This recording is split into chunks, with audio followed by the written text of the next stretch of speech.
Hey everyone, today we are talking how to make more money using systems. System is simply an acronym for save yourself some time, energy, and money. Welcome to Business Banter.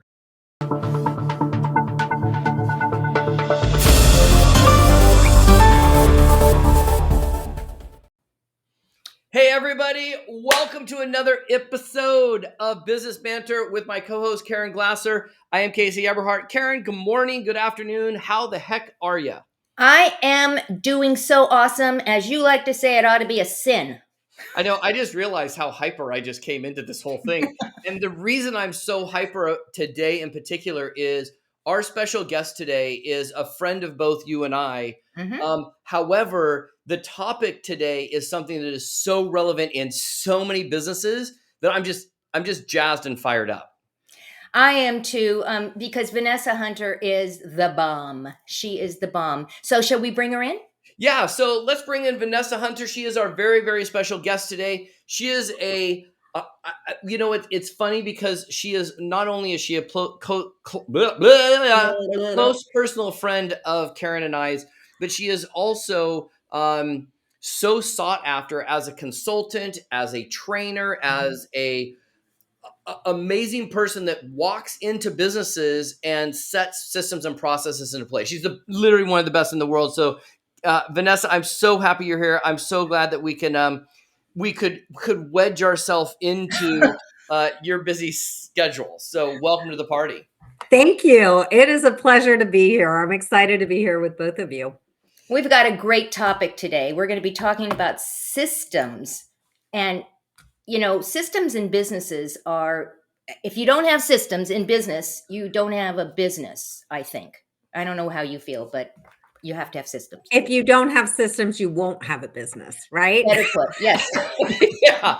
Well, here's the thing. I know I was telling you both this off camera. I feel like that a lot of businesses, whether you're making $1 million in revenue and above or $1 million in revenue and below, a lot of businesses may look good on the outside, but when you really dig in under the hood, what you find is, and the analogy I use is, it's like a ball of Christmas tree lights that's been just wadded up from a few Christmases ago. Right. And without systems and processes, you don't know if the lights are going to work, if they're going to be tangled or untangled. And really, the reason I've been so excited to bring both of you into the show and have this conversation is because the two of you, out of every single person I've ever worked with in my entire lifetime, are the best at taking that wad of Christmas tree lights and painstakingly kind of undoing the entanglement, making sure the bulbs work, making sure that they're the right colors and the right this and that, and then being able to put them back on a tree.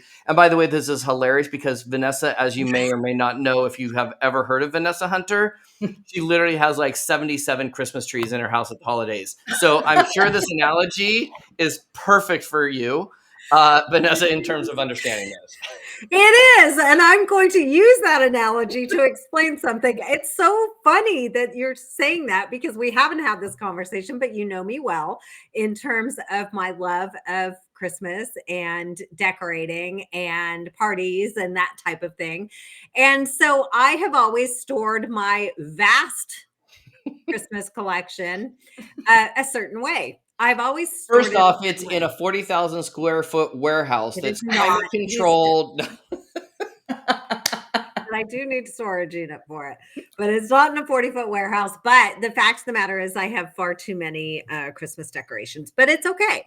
I've accepted this about myself and I'm good with it. But I did realize this year, so I have always stored things the same way year after year, all the Santas together, all the trees together, everything goes together, right?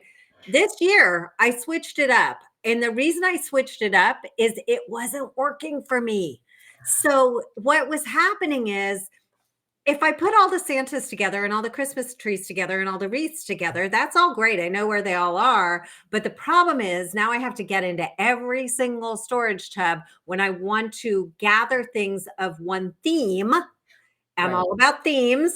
Right. So if I have a winter wonderland theme, there's certain trees and certain Santas and certain wreaths that go with that.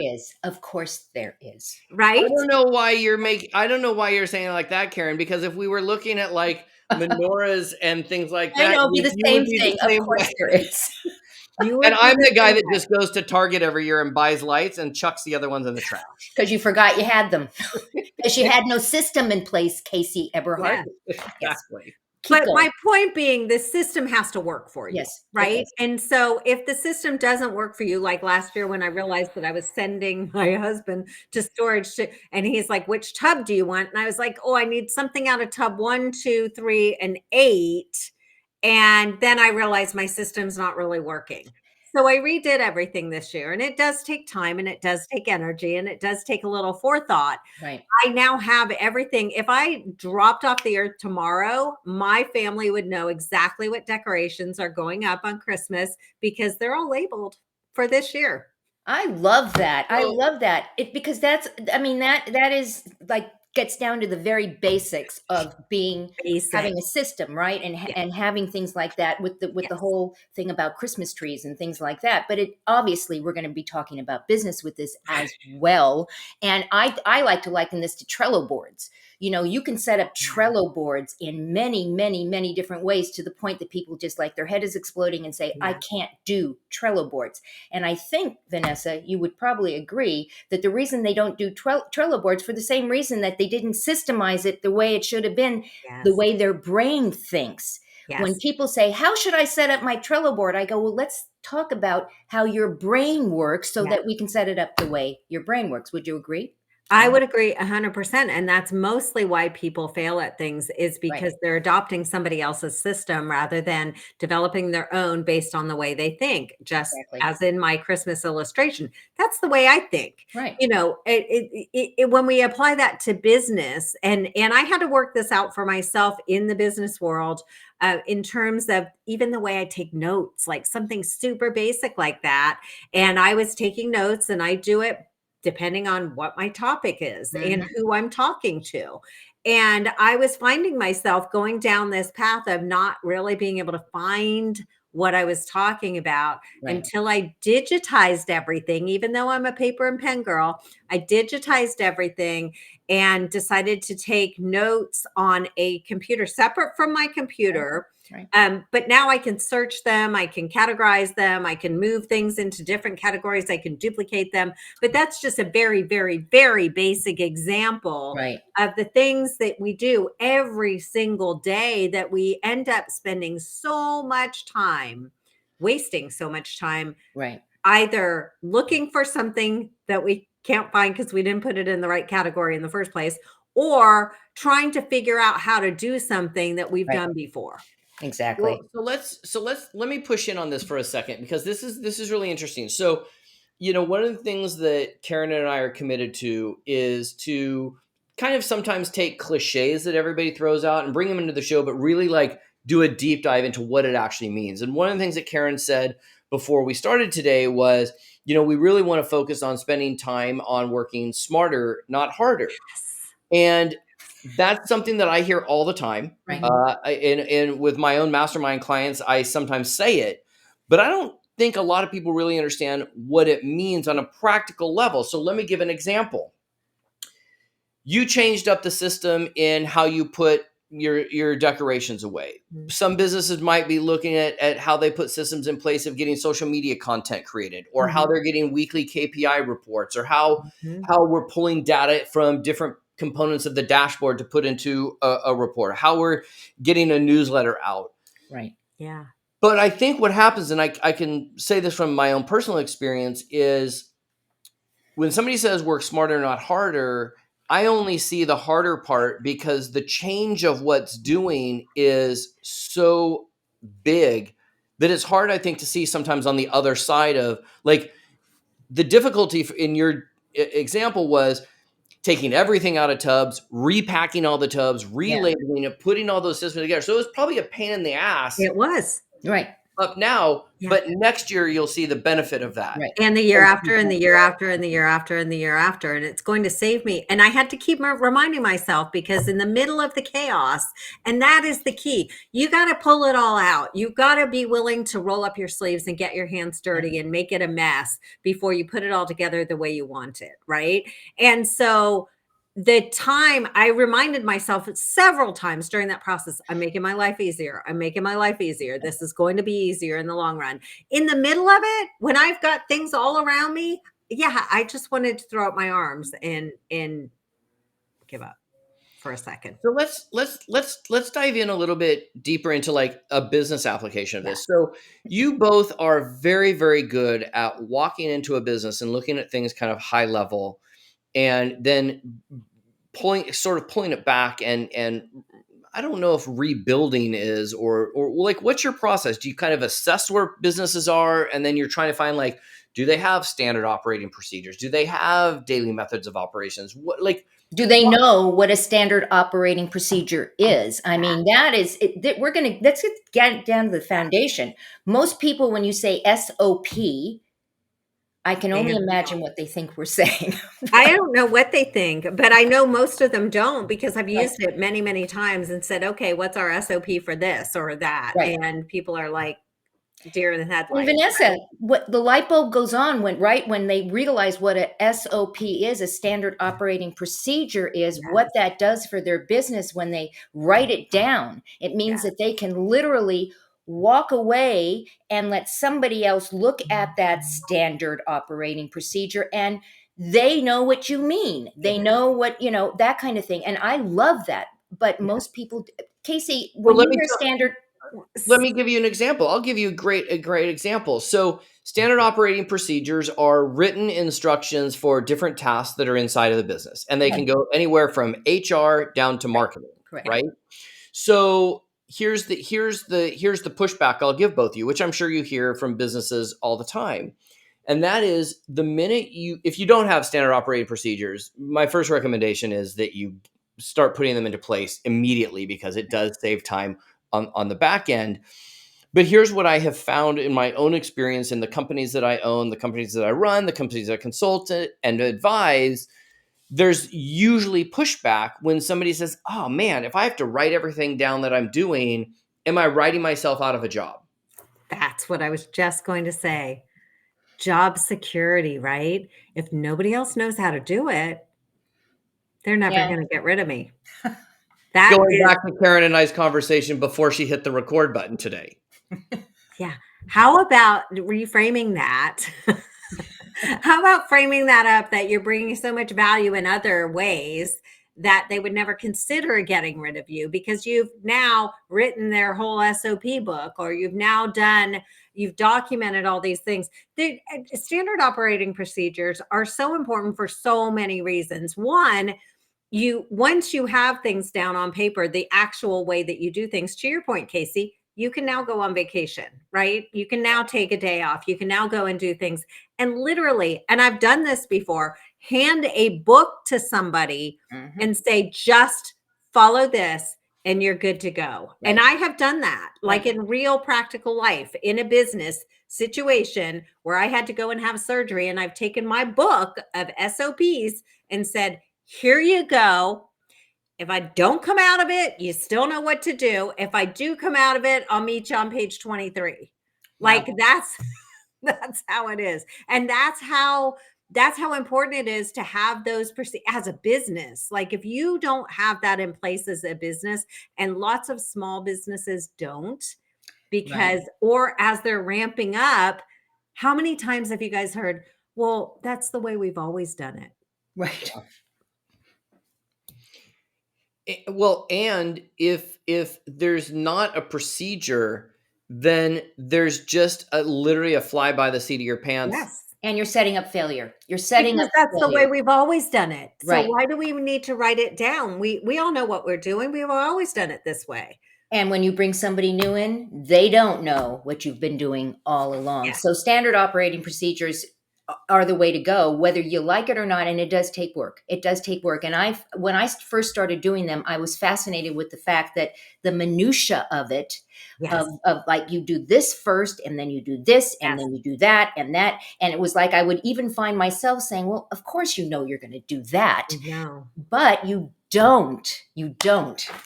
Yeah, you've got to act like you're literally teaching like a 7-year-old how to do something. You have to really get it down to log in, then do this, then click here, then click there. You have to teach people how to do things step by step by step by step. And the way to test that is to literally hand that SOP to somebody else. You can sit beside them, but say, can you follow that without asking me any questions? Right. And if they can do it, you've done a great job. If they can't, you know where you need to insert further instruction Right. in that procedure. But I would encourage any business to take a look at the things that you have to do every single day to run your business. You've got to check your bank account every day, right? I'm assuming you've got to, you need to know where you are financially every single day.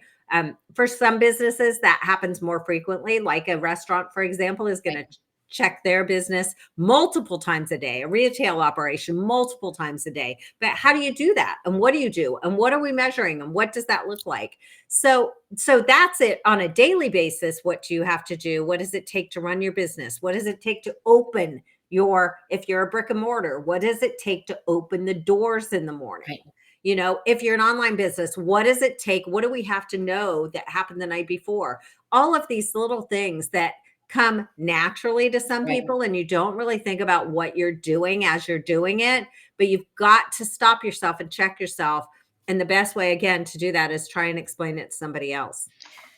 Casey, I know you have your Platinum Circle mastermind, and you and I've had conversations about having not all your systems in place and what has happened because of that. It makes a huge difference. So talk to me a little bit about that in terms of being able to know what each one of the people in your mastermind is doing or not doing. Have they paid? Have they not paid? All of that stuff. How has that affected what's going on with, how you do your biz? Well, it's exhausting not having them in place. We'll start with that. Okay. But I want to bring this into the conversation because I want to answer that question. But when you were both talking, what really came up for me is I fly a lot, and I like to sit in the front of the aircraft. And for whatever reason, I like to be the first one on the plane and the first one off the plane. And so I spend a lot of time waiting for a bunch of people to load planes. And what I've noticed over the years when I started watching this is that there are usually two people in the cockpit. One can be older and one can be younger. They can be of the same age. They can be man, woman, big, small. It doesn't really matter. There are two people in a cockpit, and they are always 100% of the time literally in that cockpit with a piece of paper that's laminated, checking, going, okay, and I don't even know what they call them, flappers and whatever the terms are. Flappers. And they're checking back and forth with each other. And I just go, my gosh, we as businesses should have that same checklist. That to me is the standard operating procedure, right? Right. And so in our Platinum Inner Circle, that business and the businesses inside of that, the more processes we put into place, number one, the more grief it causes me up front. But then that's why I rely on consultants, coaches, and masterminds I'm in as well. So I think one of the things that happens is as entrepreneurs or as people are starting to grow and make, a couple 100,000 in revenue or whatever, we forget that like on the public company level, there are boards of directors that are in place to help that CEO make his or her decision. Right. Through experiences, trials and tribulations, the good, the bad, the ugly. And that's why you have a bunch of different opinions kind of honing her decision-making process. This is one of the reasons why I think hiring coaches and consultants and being part of Mastermind allow us, even in the business, to take all that feedback and be able to bring that back to the organization. So for us, at Platinum Inner Circle, it's caused some, I'm not going to lie, it's caused some real angst. And that is because we don't have we're working on them, but we didn't have the best systems and processes in place to even recognize when somebody gets behind on a payment, right? And I'll give you a good example. Somebody goes off, their credit card expires. Okay, so now their credit card's expired, their payment doesn't come through. Okay. However, what ends up happening is one team knows that and is tracking that. But as part of our deliverables, we have a digital marketing agency that is working on behalf of that client. And we have accountability coaches that are working on behalf of that client. And we've got other coaches that are working on behalf of that. So all of a sudden, one team knows this person is 3, 4, 5, 6 months behind, and they're trying to bring that person up to speed. But in the meantime, the client is getting work done at the digital marketing agency. They are getting coaching there. And that stuff all is real life dollars out of our pocket to go bring those people in. And so making those two people talk, not individuals, but making those two kind of groups talk, we realized we didn't have a good standard operating procedure. And that's a specific example how businesses can, by not having it, you're losing money, because on one hand, we're not collecting revenue over here. And on the other hand, we're paying out dollars for the coaches and the agency to be creating work. I mean, and that doesn't have to be complicated, right, Casey? I'm sitting here listening to you going, okay, what would I do in this case? And the very first thing, like the simplest thing, your team that collects money is tracking that somewhere, probably on a spreadsheet. Yep. And it's literally about sharing that spreadsheet with the other team and turning those people different colors according to, are they green? Go, they're all up to date on their payments. Yellow, they missed one payment. Red, they missed 2 payments. Like, it's as simple as that. And it's as simple as right before the person makes the outbound phone call, check the spreadsheet. Oh, they're green. They're good to go. I can call them. Like, in the very simplest of and it can be that simple. I mean, processes are not hard. In fact, I think processes are very, very simple because you break them down to the simplest of things. Simplest thing. I think that we get in our own head that it has to be hard.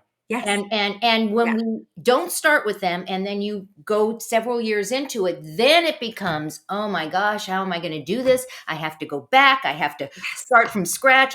So we're all here to say, when you're in business, start the right way. And start where you are, right? So if that's one of Casey's things, and my first thought was, oh no, like when he's telling that story, I'm thinking, oh no, that collections team needs to send a report to the other team. And then I'm like, no, that's another complication, right? Just let them share and look at the same information.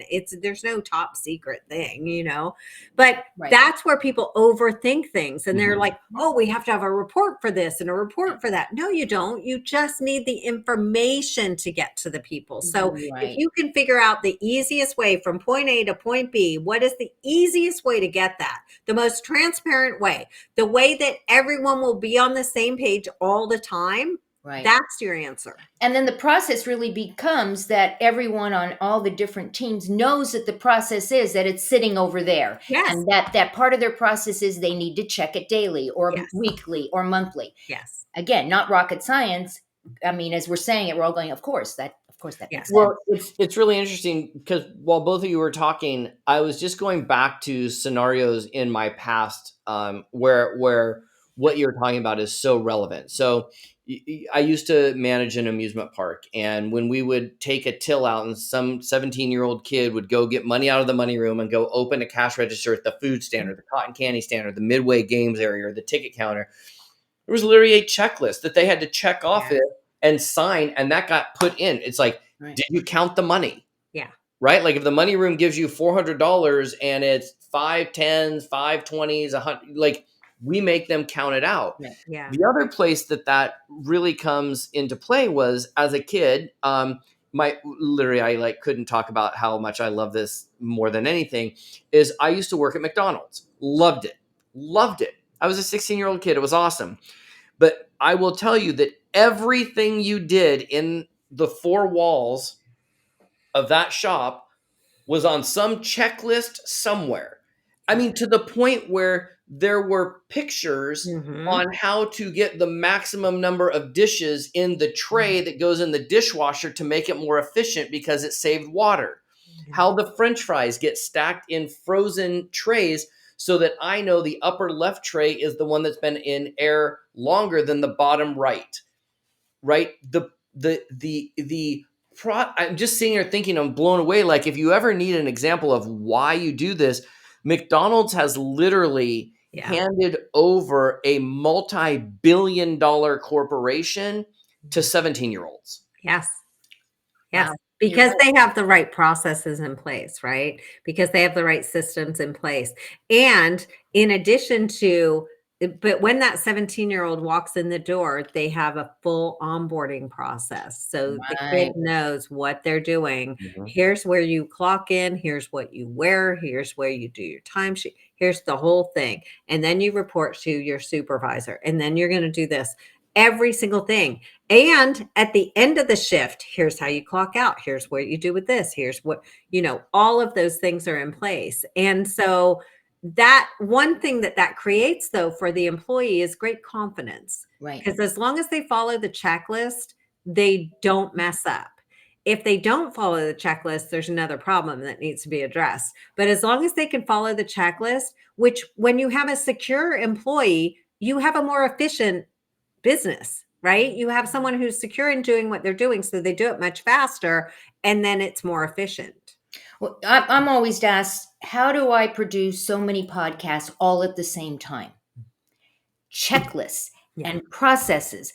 I literally check mark everything as I do it so that I can go. I really do. And so I can go back in and say, oh, I finished it. Otherwise, I wouldn't even know if you have 10 things going or 20 things going on at one time. It is about the process. Casey Eberhart. It's about the process.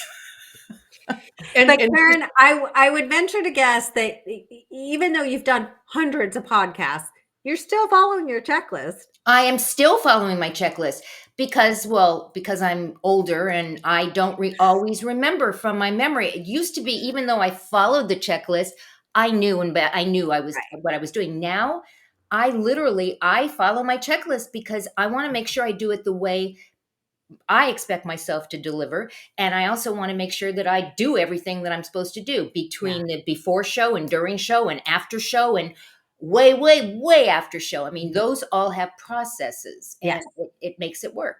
Yeah. So let me ask you both this. And now I'm saying it, and I'm laughing because this is where I need to eat my own dog food a bit. How important, even if you have processes in place, how important is that the business owner is having regular meetings with the team, the managers, maybe even customers? Like I can see a business owner saying, listen, we've got great systems in place. We got great SOPs in place. I don't really need to do check-ins with people because they're so well written. Yeah, no. I'm going to just say no. No. First, I think that even when you have all your SOPs in place or any SOP, start with one. We're not saying go and reinvent your whole world. Start with one.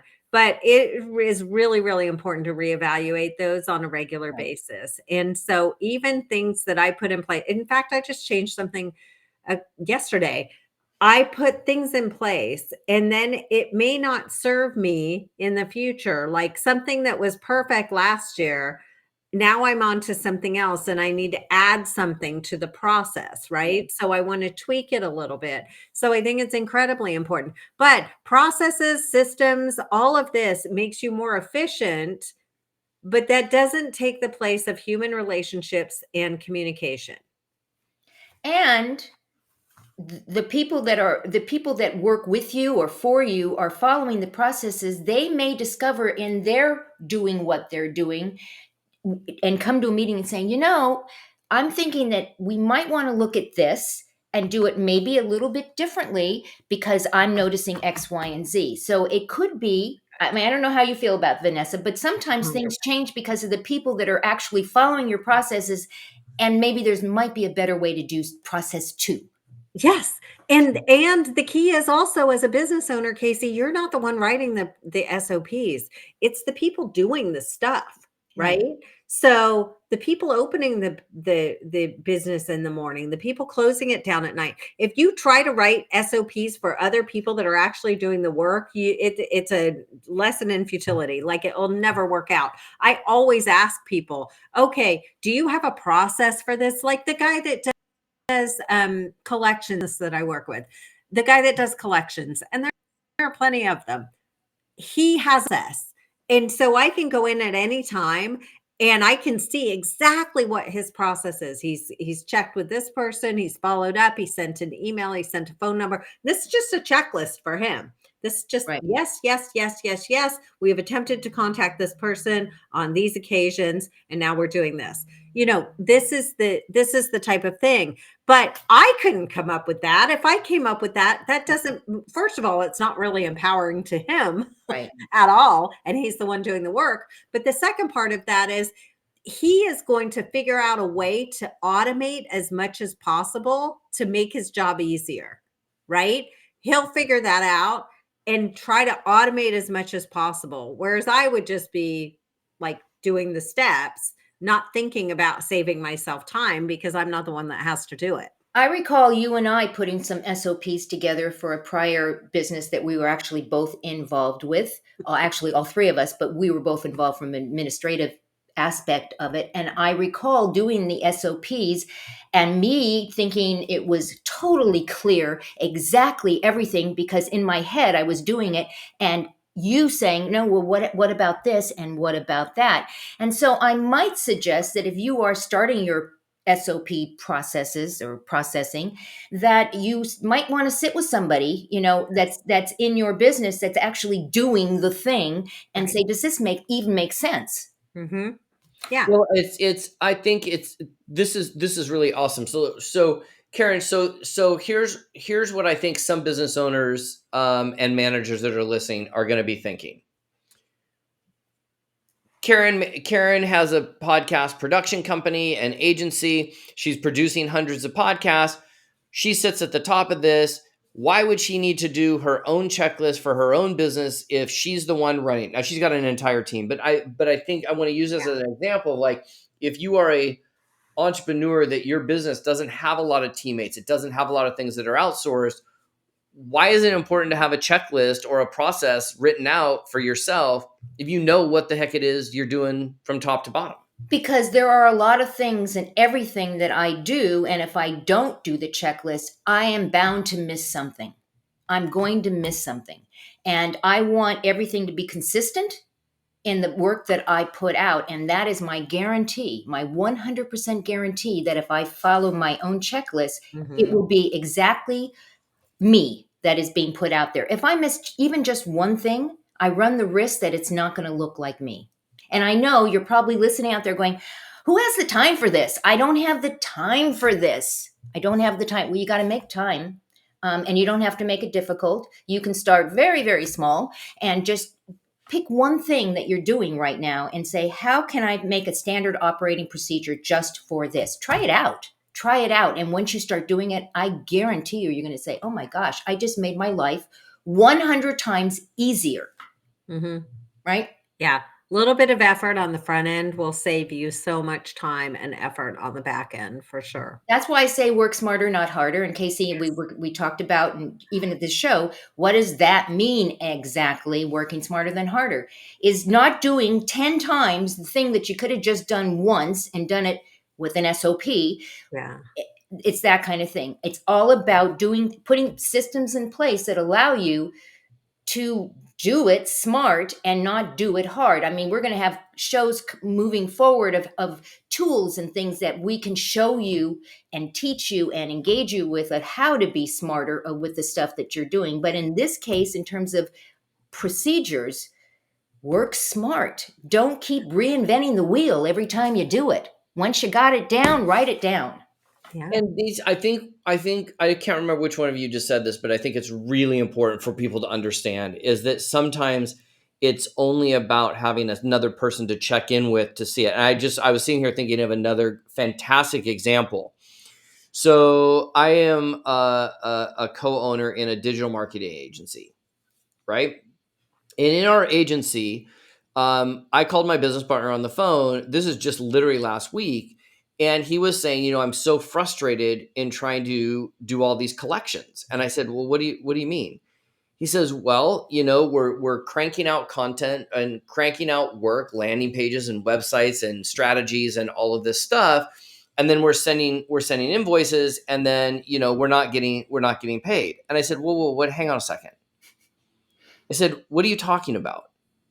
And he says, well, here's the process. The process is somebody hires us to do something. We do the work. And then, we send an invoice. I said, hey, whoa, hang on. Let's go back. And what we did was we changed the process immediately. And the process is now, if you are not part of our Platinum Inner Circle, you are collecting money up front, right? If you are part of our Platinum Inner Circle, we'll start the work with a 50% deposit, because we know that these people, we have because they're part of our program, we have other ways to do that. And literally we made a change last week that instead of billing after the work is complete, we're pre-billing or putting stuff on retainer. And you know what's so awesome? We lost a ton of clients, but they were all clients that we were in this process of, we would do work, they would go out and try to benefit from the work we did, then try not to pay us. And so it was all this upfront work. It was probably madness. thought they hit the mother load with you. They probably figured, wow. Yeah, so you didn't lose a ton of clients. No. You lost the bloodsuckers, right? We literally created time out of thin air. Yes, because you lost the people that weren't going to pay you anyway. Exactly. So even if you do a system where it's 50% up and you collect the rest, or collect payments throughout, or do a monthly thing, or whatever that looks like, people should always have skin in the game on the front end, right? But it's smart that you took a look at that process and said, hey, we need to turn this upside down. We need to insert this step into it. And that's the one thing that you always have to be willing to do, is not hang your hat on the SOP, not say, oh, this is it. This is the way we're going to do it forever and ever, because something better will come along. Another thing, another tool, another automation, another way to do something that will make it so you can streamline the process. Right. And learn how to pivot. I think pivoting is so important. Is social media is always changing. You need to pivot. Live streaming is always changing. You need to pivot. Business is always changing. You need to pivot, and you need to change. Don't get stuck in your ways. I 100% agree with you, Vanessa. Don't get stuck, because if you get stuck, you're going to be left behind. You're going to be completely left behind because you didn't pivot. And it's super easy for those of us who are really busy to be like, I don't have time to look at my SOP for this today, or that, I've got so much on my plate. There's no way I have time to dig into that today. And all I would say to that is, if you don't, you could free up some more time, like Casey's talking about right now. So it's not a matter of spending the time to do it, as potentially saving time on the back end. So. Right. And as Casey will tell you, this is a brand new show. We're a relaunch of a show. And he and I go at it all the time, right? Because I am about the structure, and Casey would like to just show up and do the thing. But he's also a fast study. Casey and I'm talking like you're in the third person over here. But the reality is being able to work together and work with our strong suits. I'm obviously very strong in structure, and Casey's very strong in the creative element and showing up. It's a great partnership that way, but you still have to have the processes. You can be the most creative person in the entire world. You really can. But if you don't have anything set up, you're just going to fail. You're going to fail. Yeah.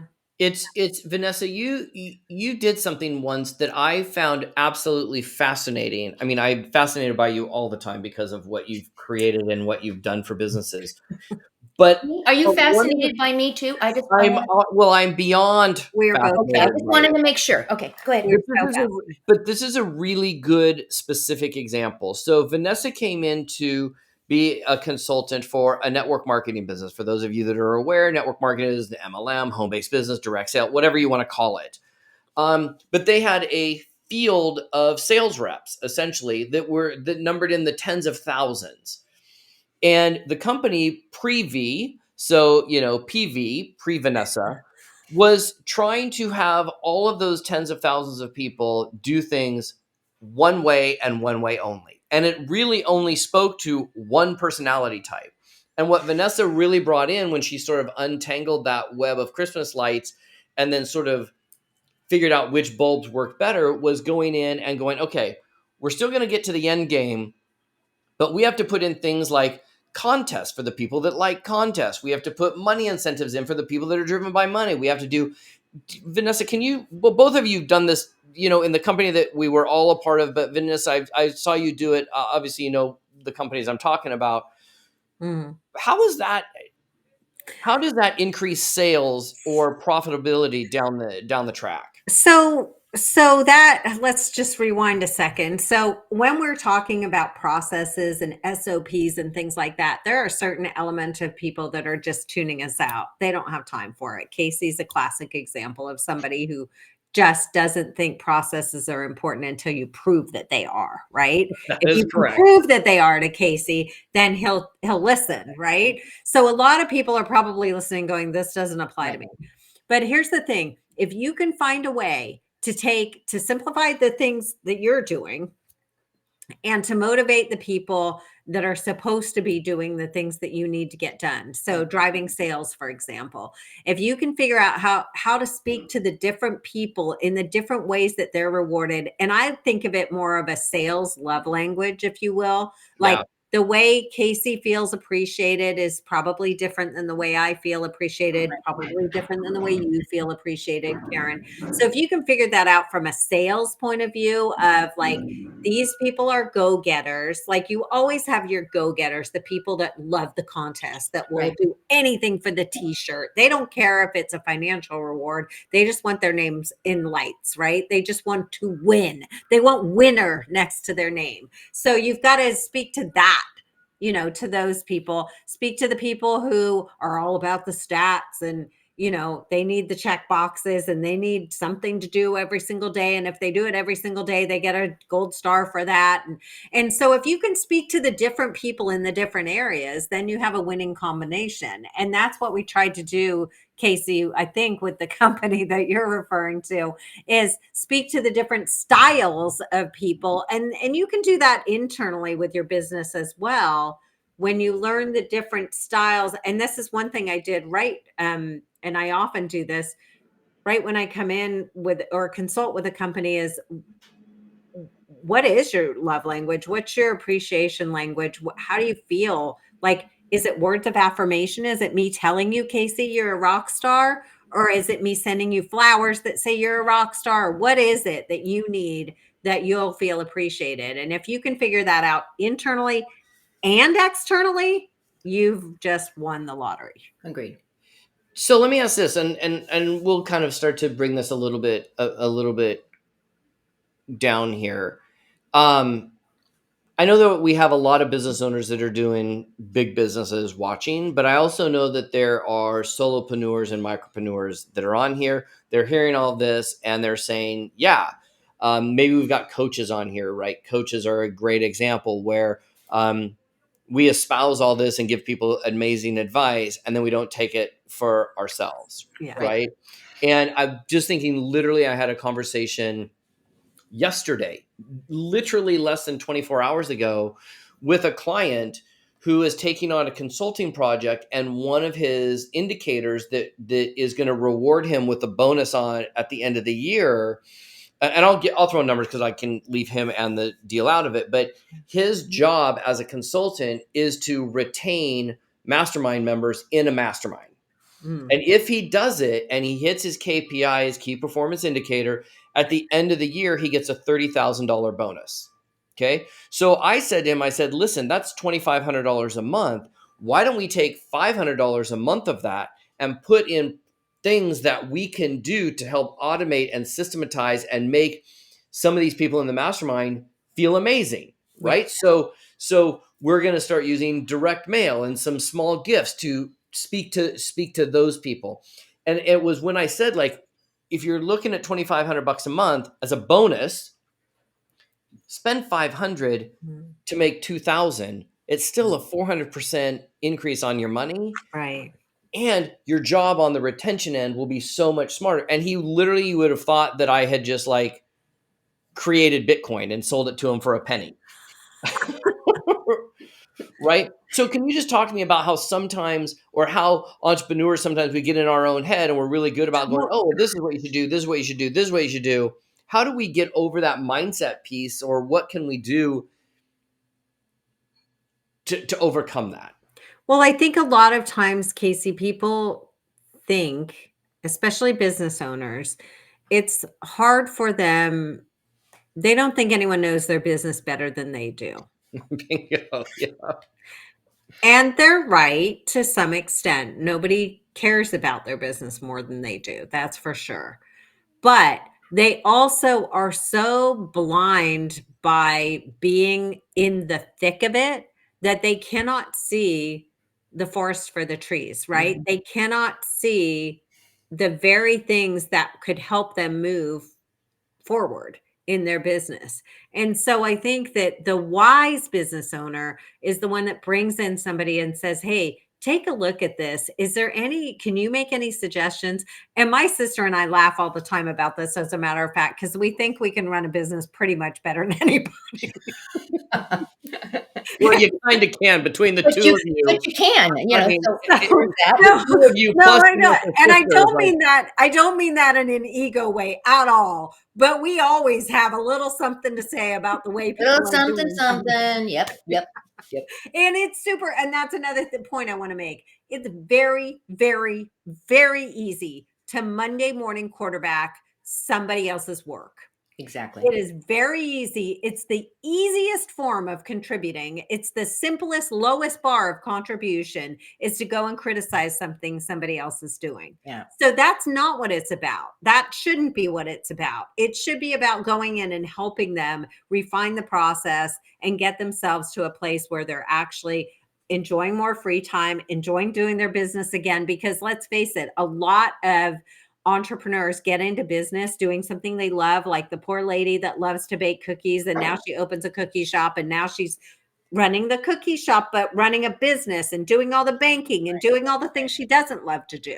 So we have to look at that and realize that lady was great at cookies. She's not going to be great at all those other things. So she needs somebody to come in and talk to her about those other things. So anyway, long way to say, be open-minded enough to have somebody else come in and take a look at your business and see if they have any suggestions for you on what you could do differently. That could be in the form of a survey. It can be in the form. I just sent out a survey. I have an apartment building. I just sent out a survey. Now, I'm not even going to go into the reasons behind it, but I just sent out a survey and said, "Hey, how, do you like living here? What's your favorite thing? What's your least favorite thing? If you could change one thing about your apartment, what would it be? If you could," and I gave them an incentive to do it. Now, the incentive was, get this, the incentive was fill this out by February 1st. I really needed this information. Some other information I was asking them, I really needed. So I framed it up in this other fluffy stuff. But the bottom line was I gave them an incentive if they could fill it out by February 1st, that I would give them a complimentary upgrade. It's free for them. It helps me. It increases the value of my property. Right. So I'm going to have to do it one day anyway. I might as well give them what they want today, make them happy, make me happy, because I have to do it anyway. So the person that wants a new carpet or a new refrigerator or a new oven or a new paint in their place or new windows or whatever it is, I'm happy to do it. It increases the value of the property, but it makes them so happy. I love that. Just for filling out a form of stuff I really needed to hear. Things, some of it was just curiosity things, but some of it I really needed to know, some information I really needed to know. And that was because I didn't have the right processes in place. But you set them up in order to do that. So what Vanessa said. Yeah, well, I was going to go to you next. Ditto. Vanessa, I want to thank you for jumping on and bantering with us about systems and process. I know between the two of you, it is both your love language.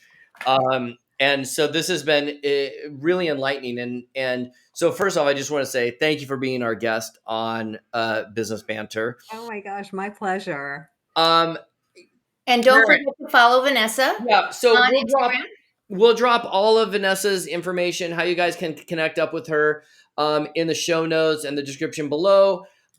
Please hang out with us at businessbantershow.com. We would love your input. If there are topics that you want to talk about or you'd love to see us banter about, we'd love to have that input, because this show is for us, by us. And we really want to build out a community of people that are coming together to help grow businesses, scale, exit, and allow true freedom, where you can go hang out on the beach or by the ocean or wherever you want to go.